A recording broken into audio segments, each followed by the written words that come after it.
নমস্কার, সকলকে শুভকামনা জানিয়ে আজকের ব্লগটা শুরু করছি। অচেনা অতিথির নতুন একটা ব্লগে আপনাদের সকলকে জানাই অনেক অনেক স্বাগত। আজ সোমবার, ঘড়িতে এখন সকাল 6টা। আমি একটিবার ছাদের উপরে এসেছি। ভোরবেলায় ছাদের উপরে এসে চারপাশের প্রকৃতিটা দেখতে ভীষণ ভালো লাগে, আর তার সাথে ভালো লাগে এই হিমেল হাওয়া। চলুন, আজ সোমবার তো চলুন, আজ বাড়িতে প্রচুর কাজ। শুধু তাই নয়, আজকে হাতে হাতে অনেক কাজ সারতে হবে। বাড়িতে কোজাগরি লক্ষ্মী পুজো, আর তার সাথে আজ বাড়িতে মহাদেবের পুজো। চলুন, তবে ভিডিও শুরু করার আগে আপনাদের সকলকে জানাই কোজাগরি লক্ষ্মী পুজোর অনেক অনেক শুভেচ্ছা। ভোরবেলায় বাড়ির ছাদ থেকে বাইরের চারপাশটা দেখতে ভীষণ ভালো লাগে। চারপাশটা এই সময় একদম শান্ত থাকে, শুধু পাখির ডাক শোনা যায় আর শুধু স্নিগ্ধ হাওয়া। পায়রাগুলো কি সুন্দর সারি সারি উড়ে যাচ্ছে দেখুন। জানেন, আমাদের গ্রামের খুব কম সংখ্যক মানুষই ভোরবেলা মর্নিং ওয়াকে যান। বেশিরভাগ মানুষকে দেখেছি বাড়ির ছাদের উপরে উঠে সেখানে একটু হাঁটাহাঁটি করেন আর একটু শরীরচর্চা করেন। ওই যে দূরে কি সুন্দর নারকেল গাছটার পেছনে সূর্য উঠছে দেখুন, একদম লাল রঙের, অসাধারণ লাগছে আকাশটা। তবে এই দৃশ্যটা খুব ভালো উপভোগ করা যায় পুরীতে বেড়াতে গেলে।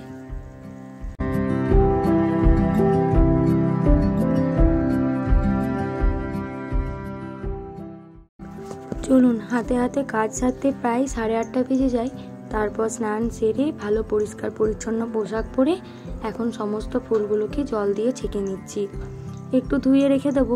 আমাদের বাড়িতে কোজাগরি লক্ষ্মী পুজো হয় প্রতি বছরই বিকালবেলার দিকে।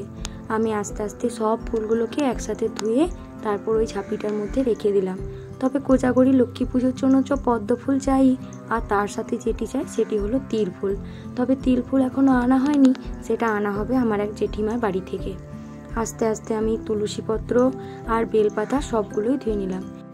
তবে বেলপাতাটি আজকে একটু বেশি করে নিয়ে আসা হয়েছে, বাড়িতে একটু লক্ষ্মী পুজোর জন্যও লাগবে আর তার সাথে মহাদেবের পুজোর জন্য।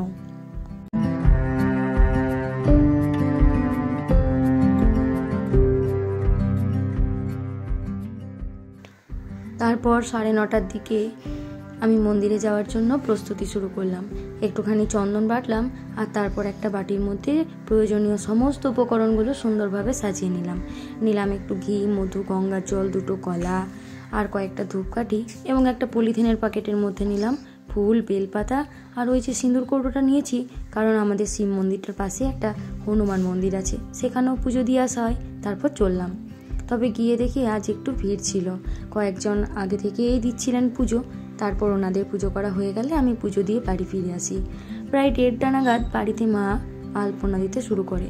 তবে সামনে যে আলপনাটা দেওয়া দেখছেন, ওটা আগে থেকেই একটা ফেব্রিক বসিয়ে কাজ করেছিলাম, কিন্তু ওই ঘর মোছার সময় জিনিসটা উঠে গেছে, সেই জন্য জায়গাটা খুব একটা ভালো হয়নি। আর তারপর বাকি অংশে মা পুরোটাই দিচ্ছিল, সেই জন্য তখন আর ভিডিও করিনি। তারপর এদিকে লুচি বানানো শুরু হলো, আর এদিকে ততক্ষণে আতপ চাল বেটে যে আলপনাটা দেওয়া হয়েছিল সেটা পুরোপুরি শুকিয়ে গেছে। কি সুন্দর লাগছে দেখুন আলপনাটা।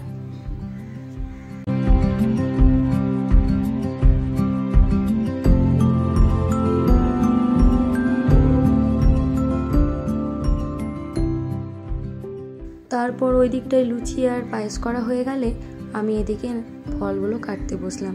তবে আজ ফল কাটতে বসে একটা ব্যাপার হয়েছিল, ফল কাটতে কাটতেই ঠাকুরমশাই চলে এসেছিলেন, সেই জন্য তখন হয়েছিল বড্ড তাড়াহুড়ো জানেন।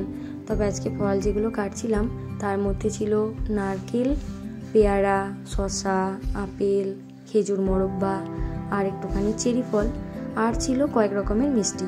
নারকেল মিষ্টি ছিল, আর তার সাথে ছিল একটুখানি মিঠাই আর কয়েকটা জিলিপি, এবং একটা বাটির মধ্যে দেওয়া ছিল একটুখানি বাতাসা। তবে আমি কখনো কোজাগরি লক্ষ্মী পুজোর উপোস করিনি, কিন্তু এবার মায়ের সাথে সাথে আমিও উপোস করেছিলাম জানেন। তবে আমার ভীষণ ভালো একটা অভিজ্ঞতা হয়েছিল। আমি প্রথমে ভেবেছিলাম হয়তো পারবো না, কিন্তু তারপর দেখলাম না, অসুবিধা তেমন একটা হয়নি।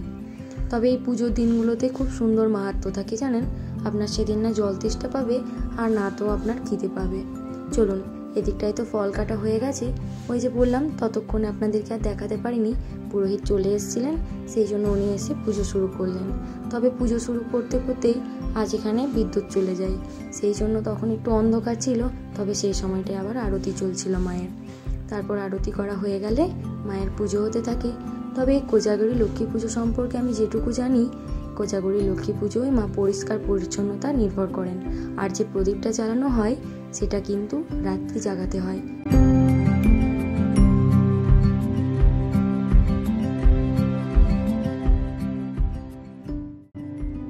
20 বছর ধরে আমাদের বাড়িতে এই কোজাগরী লক্ষ্মী পুজো হয়ে থাকে।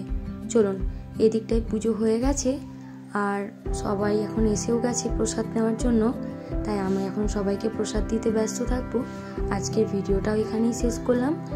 আপনারা সবাই ভালো থাকবেন, সুস্থ থাকবেন, সাবধানে থাকবেন। ব্লগটা কেমন লেগেছে অবশ্যই কমেন্টে জানাবেন। ভালো লাগলে একটা লাইক আর সাবস্ক্রাইব করে পাশে থাকতে পারেন। সবাইকে জানাই অসংখ্য ধন্যবাদ।